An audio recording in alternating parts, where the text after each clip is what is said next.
I present to the House a budget for Britain's future, a budget that shows the perseverance of the British people finally paying off, a budget for hard-working families who live their lives far from this place and care little for the twists and turns of Westminster politics, people who get up early every morning, who open up factories, shops and building sites, drop their kids off at school, check on elderly relatives and neighbours, the strivers, the grafters and the carers, who are the backbone of our communities and our economy.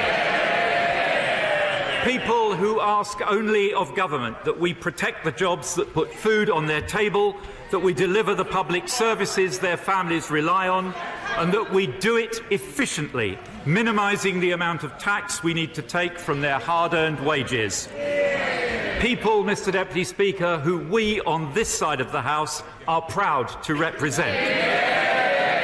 So I say to them today, this budget is unashamedly for you.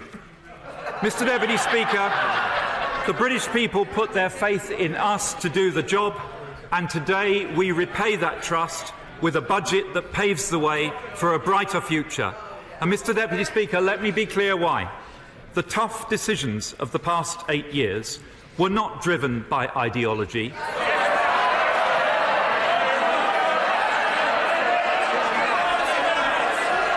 Mr. Deputy Speaker, they were not driven by ideology. They were driven by necessity and by the failure of the party opposite in government,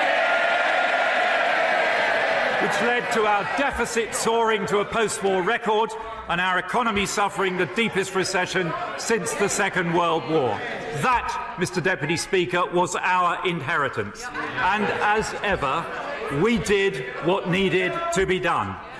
Now we have reached a defining moment on this long, hard journey, opening a new chapter in our country's economic history, where we can look confidently to the future and set our course for where this remarkable country will go next.